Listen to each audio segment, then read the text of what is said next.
Good evening.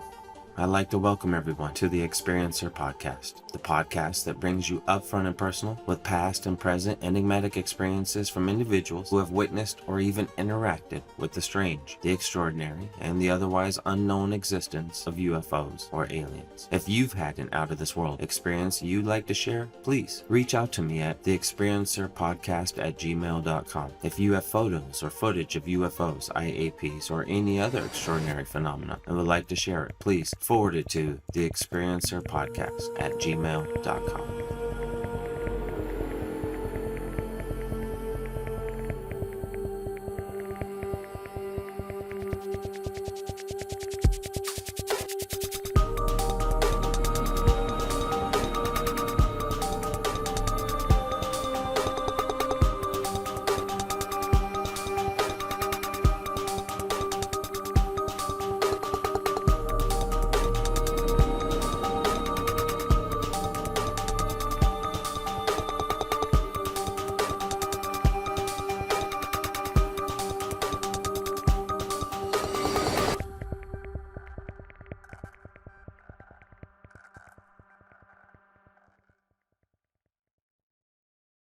I am humbled to be able to broadcast with you all and share the following experience from today's guest. I'm going to keep this simple. I'll introduce our guest, and otherwise we'll jump right into the show and let him tell us the gist of it. This is Mr. Rick Fenner from Las Vegas, Nevada. Thank you, Rick, for being with us this evening. Thanks, Chris. It's really nice to be here. Thank you. Rick is kind enough to spend some time with us today to share and hopefully just maybe inspire folks to a more mind-opening dialogue around this sort of subject. So please, Rick, do us a favor. Begin by giving us the setting. Maybe start with telling us where and when and how old you were when this all took place. Sure. Actually, I've had a couple of different encounters, but the first one I had would have been in 1980. It was with my girlfriend Desiree in Canoga Park, California. We lived in a barrio, and it was really kind of cool because they played music late at night. But besides that, we were driving out the driveway between the apartment buildings, and just as we reached the street in front of our apartment, I looked up and I could see these two fairly large objects moving north across the Santa Monica mountain range toward the 405 freeway, but they were way down south still. And I noticed that an airplane passed these objects, and there were also smaller black objects flying around them, much smaller, okay? And I'm thinking that airplane just passed those things, or those balloons, what is that? And the back end of it, the front end looked like a football, and then it was black, though, and it went back, and as it reached the back, it kind of undulated. How big was this? These things were big. The airplane was smaller, much smaller than both of them. Okay. It wasn't like this could have been missed by anybody, but nobody was paying attention. Desiree was completely shocked. I was shocked. We were really upset that we didn't have the camera. And then one of us was going to run inside and go get the camera, but that never happened because we were both in awe just watching these two large objects flying down over the Santa Monica mountain range nonchalantly. Okay. And they must have been at about maybe 10,000 feet or 8,000 feet, somewhere in there. And if I may, how far was the Santa Monica range from you at this time? I was in Canoga Park. So basically Canoga Park, then you've got Woodland Hills, and then there's the Santa Monica Mountains. Okay. So I was probably about, maybe 4 or 5 miles from where they were. Okay. And I could see them. As I said, a airplane was coming into land at Burbank Airport, and it flew by these two objects that were flying along. I'm going to call them UFOs because I don't know what else to call them. And then the little ones flying around them went inside the two bigger ones. Now, were the little ones already present and flying around the big ones, or did they come out and you watched them? No. They were there. When we came out and looked, all the action was going on. Okay? In other words, the little ones were flying around. There were two of them. Okay? as it progressed, the little ones went inside the two. Like they just like disappeared into them. I don't know how they went in. I didn't see any doors, nothing like that. There were no lights flashing on these things. There were no windows that I could see because of the distance, right? So then the smaller one behind actually went into the larger one. Okay, they merged into one, Wow. and the bigger one traveled down to where the 405 freeway was that we could see, and then it turned and went straight up, okay, and up and up and up and up. And I'm not talking high speed. This was very slow. And Everything was very slow. and if I may, when it turned to go up, did it do like a 90-degree turn? Did it stop? Yeah. No, it just was continuing on, and then suddenly it was going up. Did an upward trajectory out of nowhere? Just Yeah. started going nice and Straight up. smooth, not too fast. Exactly. Nothing changed as Wow. far as its speed, okay? And it just went up and up and up and up until finally I couldn't see it anymore. And I literally was kind of tracking it down as the earth turned because it was going that high up, okay? And it just kept on going and going and going very nonchalantly, okay? And so we called Burbank Airport, and they said no, they didn't see anything on their radar, and nobody reported this. An airplane flew by it. So I have a feeling there's a pilot somewhere who saw these things and went, oh my gosh, because pilots don't necessarily like to talk about those things. Especially back in It's those not really- days. It's not good for your career. So describe for me a little more, if you will, Sure. the two UFOs in size in relation to each other, what you truly thought Okay. their size was, and just a description of either one or both. Lights, They scenes. both were the same basic shape, which is, you can imagine, a kind of a squished football, okay? So elongated football, but squished, and black, completely pitch black, right?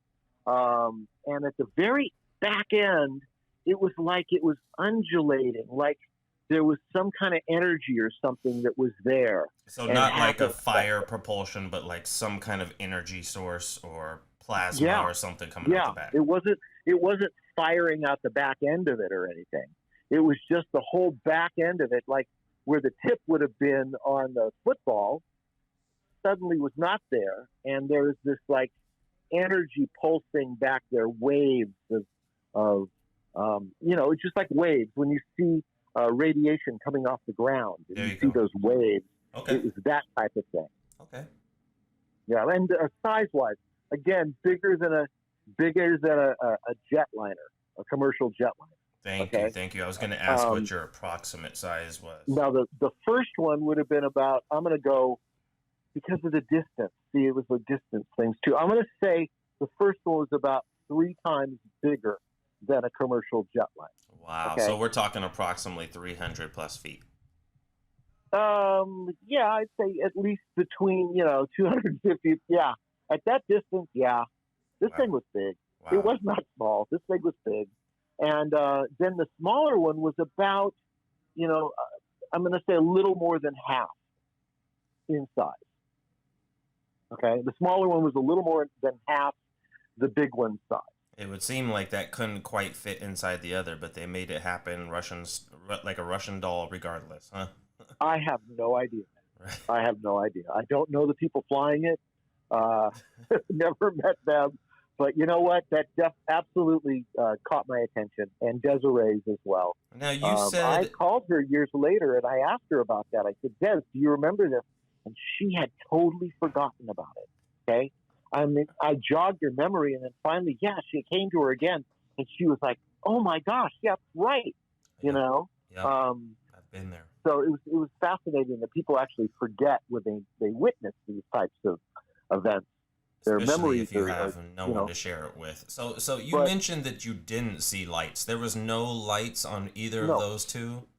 no flashing Did they lights. glow at all? Did they have, you said the undulating in the back. Did they have any aura or, electromagnetic ionization happening around them? Did you notice any other glow happening? It was kind of a flat black. Wow. Okay. no real glow at all. They were like these blobs in the sky. Wow. Yeah, Okay, flat but they football had blobs, huh? they had hard edges on the front end. Okay, the whole thing was hard edged. Okay, so it was there, but it was like a flat black. Yeah. You know what I mean? Not Yeah. a shiny black, Yeah. no gloss, And nothing obviously, shiny about it. And then when you got to the back end of this thing, it was like cut off, like when you took a knife, went and cut it off. And that area right there was not, you couldn't focus your eyes on it. You know what I mean? It was not hard. It seemed like it was soft or moving, the whole back end of this thing. Okay? That was like, it was undulating. It was like, and there was like radiation coming off of it. right, something, Not off of it, but it was something radiating energetic is obscuring the tail end of the craft. Yep, that's where the smaller one went into. It went right into the back end of the bigger one. That's peculiar. And, They just merged. and obviously at such a distance that you couldn't see seams or something like that, right? No. No extra No. tailpipes, exhaust, under patterns, nothing else that you could notice. There was no exhaust. There was nothing left in the sky behind them at all. Okay? There was no contrails. There was nothing. All right? And it was like they didn't care. Whoever saw you, and they didn't care. You know? And it was because they were not going fast. We were coming out of our apartment, and we stepped out of my car, Humphrey, and we were looking up toward the Santa Monica mountain range, kind of the south end of the Santa Monica mountain range as it comes into the San Fernando Valley. And it was flying up that mountain range, okay? And nice and slow, nice and easy. And it just went on and on and on. And then here comes this jet, and it passes these two craft. And there's all these little guys flying around them, zipping in front of them, going back behind them. You saw a jet cross its path? No, not cross its path. They flew parallel to one another. What? So there definitely was a pilot that day that saw this. Absolutely, 1980? Chris. Is that what you said? Yeah, 1980, yeah. All right, we're keeping an ear and an eye out for the pilot who was flying. Was that, you think that was commercial or local smaller craft? Oh, no. This was a commercial airline. This was filled with people. There might have been people inside that aircraft also that saw this. Wow. Okay? Because there's no way they couldn't. If they looked out the window, of course, they would have been looking into the San Fernando Valley and probably, I don't know, because that side, when you go that way, you may still be able to see the Pacific Ocean as well. So they could see into Los Angeles. They could see the Pacific Ocean from there, up in the airplane, you know. And this was flying above them, slightly above them, and as they crossed its path, or they came in parallel to one another, the two UFOs were higher because the one going to Burbank was coming in and going to turn and land at Burbank. Okay, it was coming landing. in on would have come in a left turn into the runway. Yep. That is quite an observation. A smaller craft flying around two larger one. Back one goes into the front one. 3 times the size of a commercial airliner. No lights, no seams, no exhaust, no apparent propulsion. And this was 1980 over the San Fernando Valley. Yep.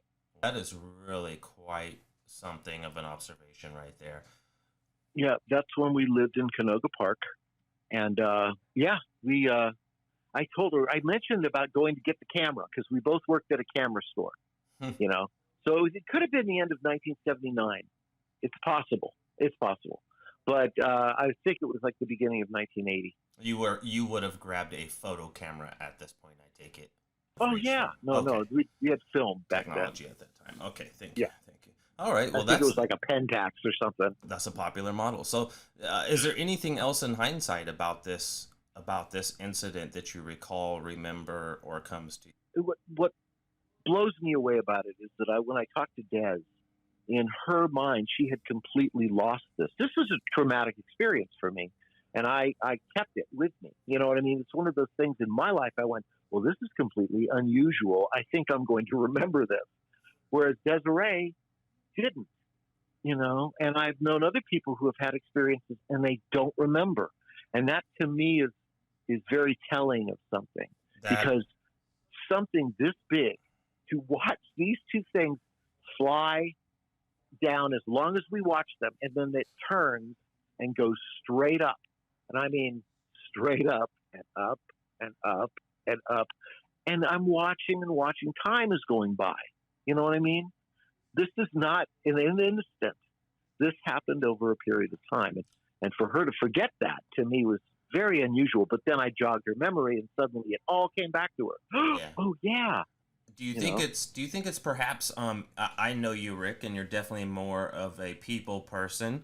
Do you think it's perhaps because you talk about it, you spoke about it with friends more, and maybe she was a little more guarded, or didn't speak with it to other people, or didn't have? Yeah, folks? I'm gonna lead right into the other one that I did, because I was telling Jack about this. Okay, my friend Jack, I lived with him in Mar Vista, right?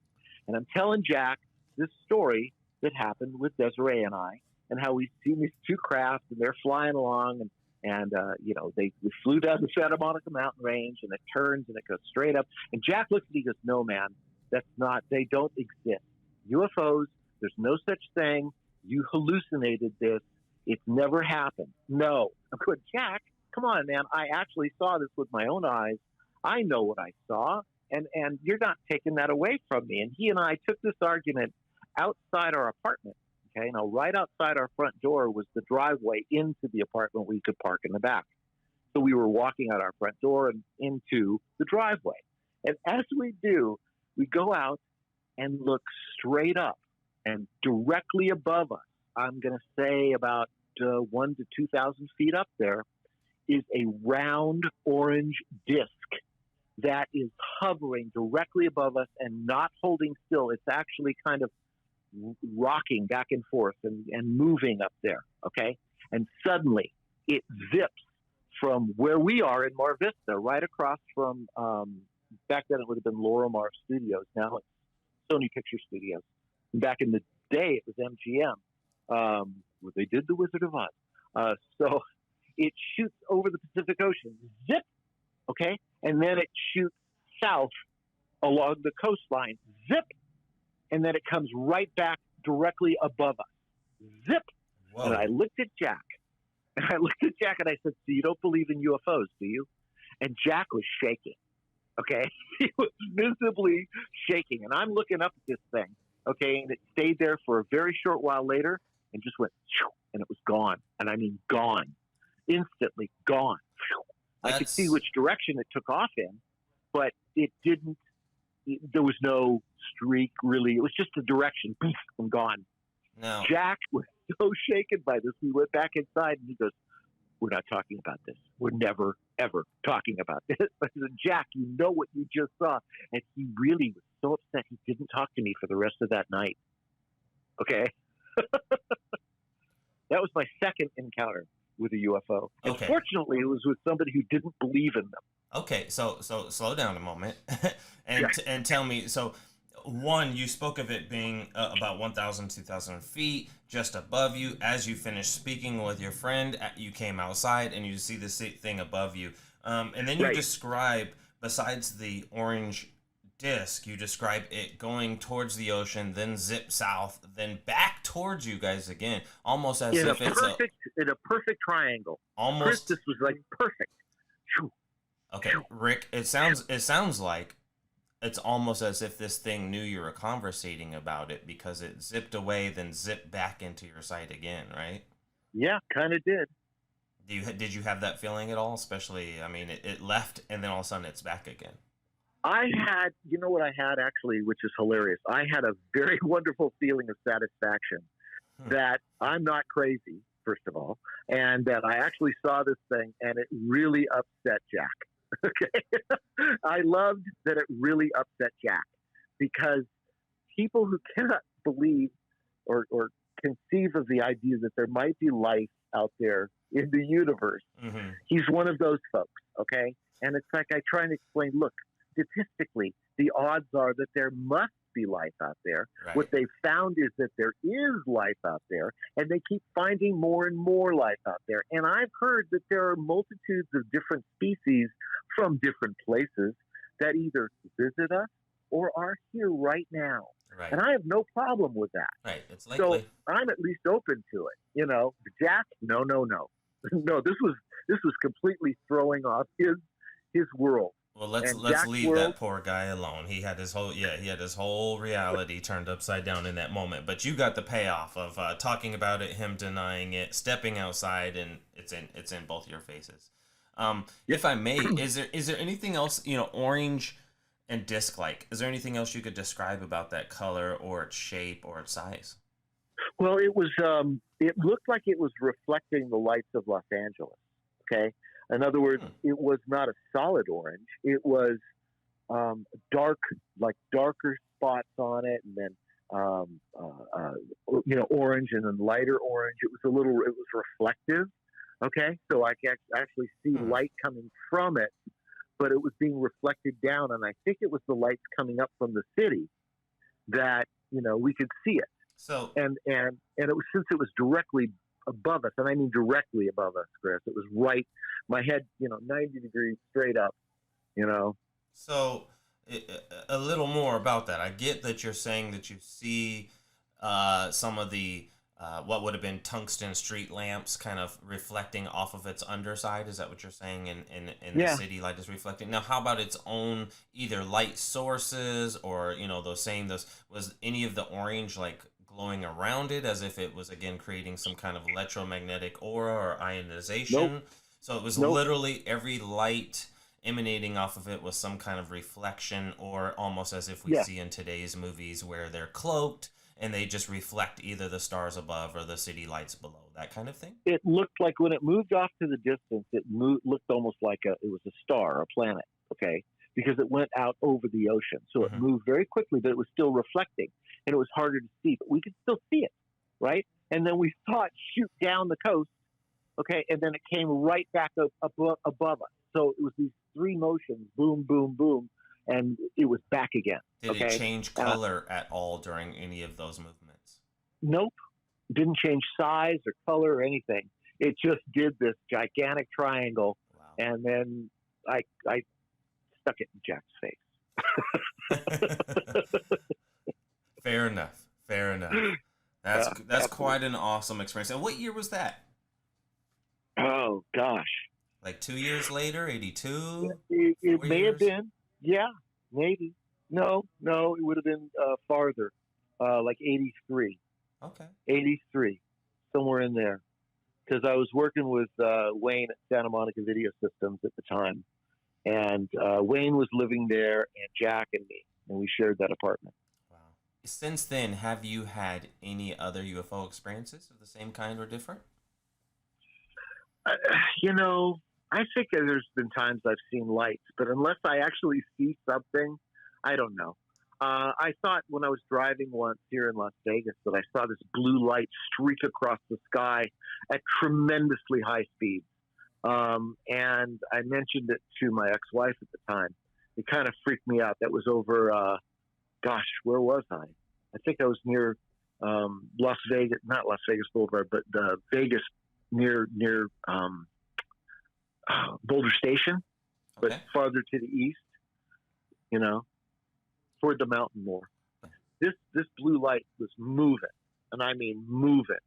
And it went by so fast, I really didn't question myself whether I saw it. But I don't see blue lights. That's not one of the things I visually see. Not like that. Okay. Those are really quite awesome experiences in a populated area in the early 80s. Those are really fascinating. And those two? Yeah.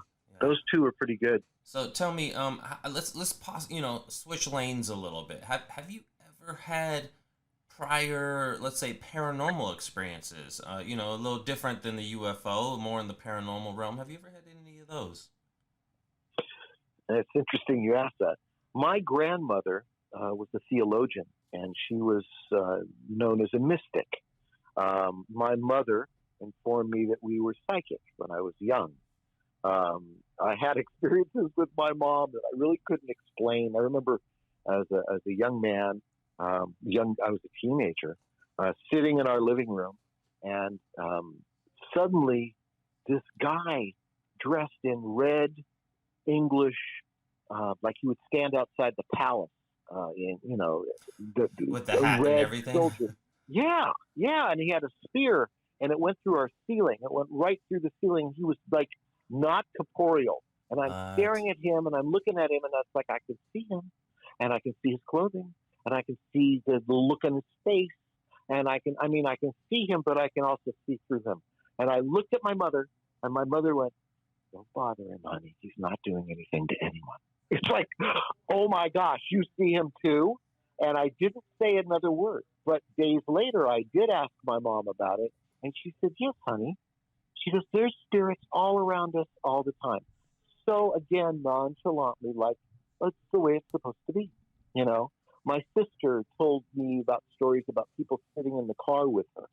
I had this one experience where I was working at a Sambo's restaurant in Tallahassee, Florida, and I was taking a break. And I had my head leaning up against the glass, which was like the glass out to the parking lot. Okay. Okay. So I'm just sitting there taking a break in the back of the restaurant. And I heard this voice that screamed out to me, "Can somebody help me?" And it was so crystal clear. And I like turned my face, boom, and there's glass an inch away from my nose. But it sounded like somebody had yelled into my ear. And I paused and I said, "Yes, I can help you." You know, just thinking, okay, maybe I can. I don't know. And there was no more response. That was all. But I know it was so clear, crystal clear. You don't. It was amazing.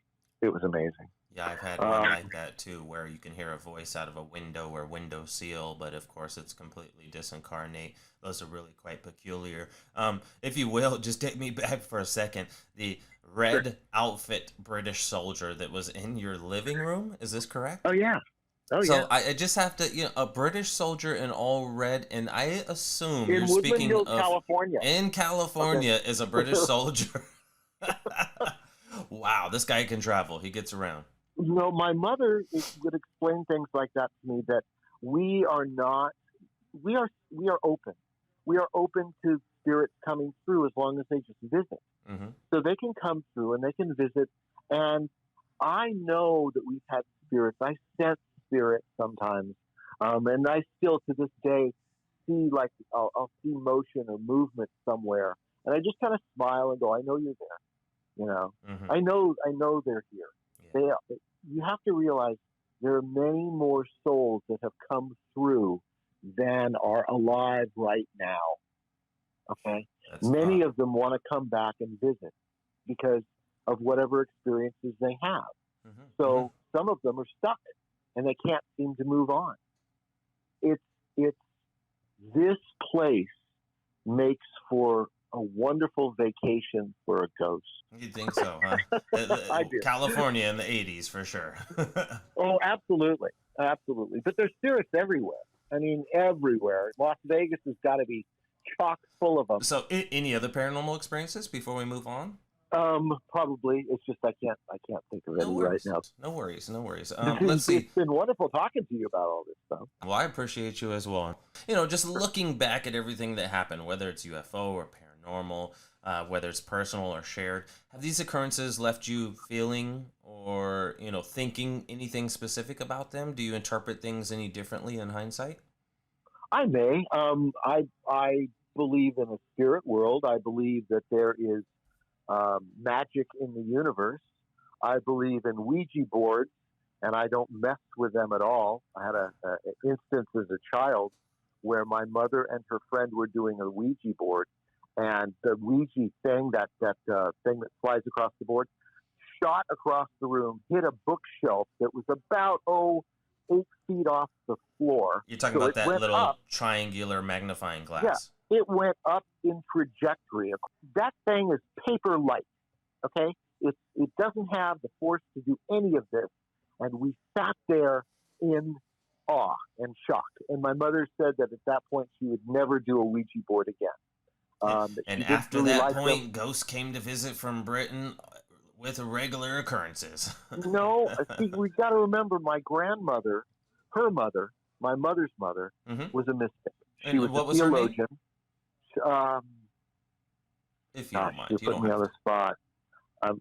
This isn't I Grandma will look up. Mimi, is I'll it? look up Granny's name. Okay, I've got a picture of her. Okay. I've got a couple pictures of her, but she gives me the heebie-jeebies when I look at her photographs.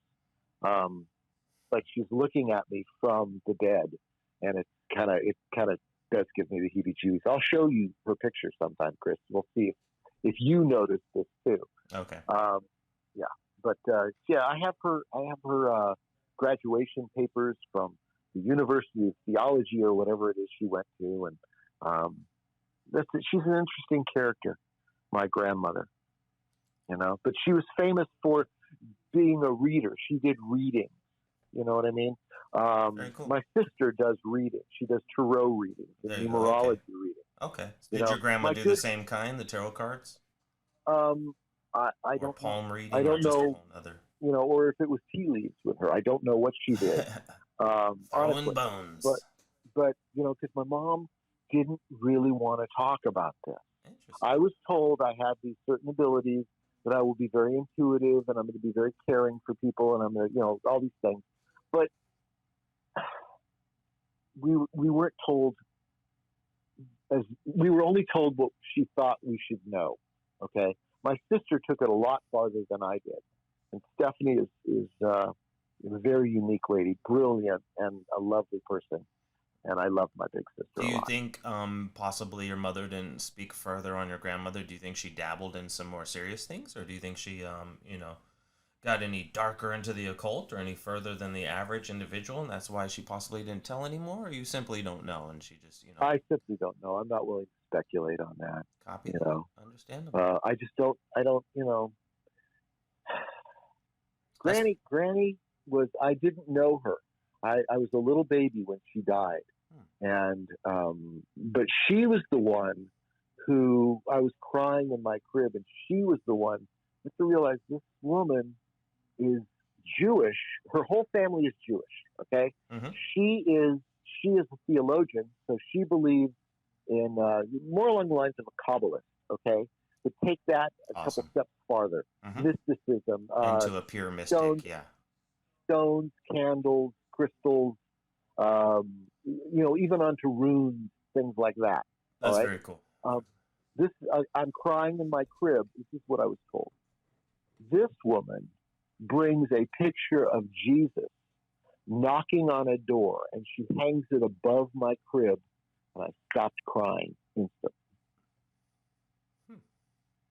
I had to kind of lay it out that this Jewish woman, who's theologian into mysticism, brings a picture of Jesus and puts it above my bed, and I stopped crying instantly. Interesting. That's quite intriguing. That's really cool. It's too bad you didn't get to learn more from her. It was really sad when we lose those, not just those connections with our history, our identity, our family and traditions, but just as much insights, whether it's life or mystical or otherwise. So it's too bad you didn't get a chance to learn from Grandma there. She would have been a very interesting character, but again, when I look at her pictures, it gives me the heebie-jeebies. Like she's there or can see through from the spirit realm to you.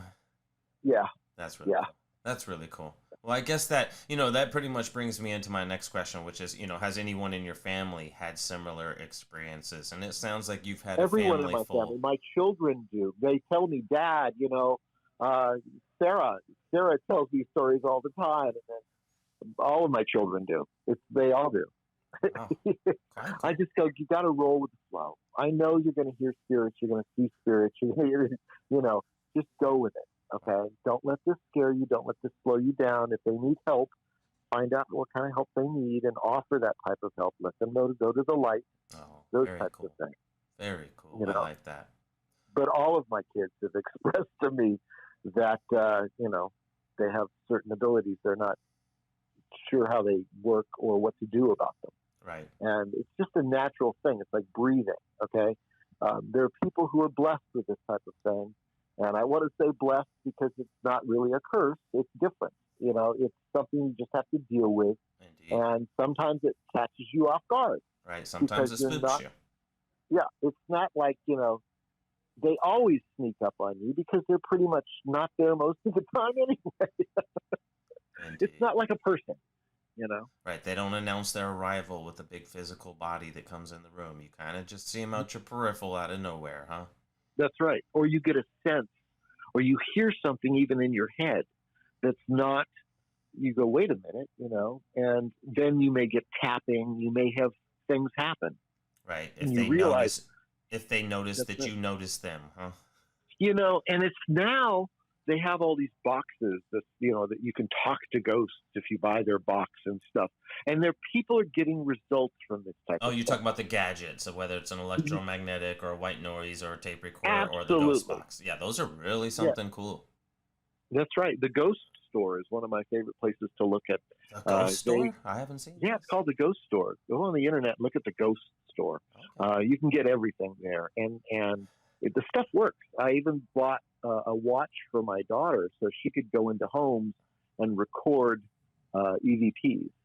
Okay, and I asked her. I said, "Did you ever get any responses?" And she went, "Yeah." So okay, That's cool. That's too cool. I'm not chasing ghosts. Let my kids do that. I got one of them that's much more interested in that than I am. The ghost store. You heard it here, folks. Rick vouches for the credibility and quality of their gadgets. Absolutely, I do. That's cool. I bought stuff from them, and I have no complaints. Okay. First, I just really want to thank you for taking the time, Rick, and sharing so many stories with us, letting me pry open the history box of your mind and get out as much as I can. So one last thing I really like to ask everyone before I let you go, and this gives our listeners a sense of how to interpret statistics. So this one's it's a simple question. Have you ever reported this to any agencies, MUFON or Paranormal or National UFO Reporting Center? Any agency that you've ever reported any of these instances to? No, Chris. You are my friend, and I would tell you these things, but I'm not telling other folks these things. Oh, I have a feeling you've told one or two. Well, you know what? It's enough time has gone by that I think I'm okay. Because you know what? If you start blabbing stuff like this to people, they think something's wrong with you. Unless they are people who actually understand, yes, there is life out there. Yes, there are spirits. Yes, we are all spirit. And that energy of life continues even after we leave this vessel that we call our bodies. So, I mean, we are eternal, and that's the kind of a wonderful feeling to go with, that you go on and on and on. And you got a whole family of people with you on this, so don't be afraid, folks. Sounds like that's what you've been left with after these experiences, is knowing it's a multidimensional universe, knowing that it's bigger than just us, and from spirits to beings from other star systems. There's a lot out there, and now you know it exists, huh? Absolutely. Oh, well. Absolutely. Most awesome. Well, Rick, again, thank you so much for taking the time with us today to share your experiences. I really appreciate that. Thanks, man. Anytime, Chris. I'd like to thank you all for hanging with us today. If you enjoyed what you heard, please like, subscribe, or follow the Experiencer Podcast. If you have an experience you'd like to share, you can contact me at theexperiencerpodcast@gmail.com with your story. The Experiencer Podcast is building a companion website that will showcase and feature any accompanying photos, footage, or details allowed or submitted alongside stories featured on the podcast episodes, when permissible. It is in this vein that the Experiencer Podcast is seeking and now accepting any footage of alleged sightings, encounters, or experiences caught on camera. Please forward any links, footage, or photos via WeTransfer or Dropbox to the email theexperiencerpodcast@gmail.com. Thanks again, everyone, and until next time, be sure to take care and, of course, keep those eyes on the skies.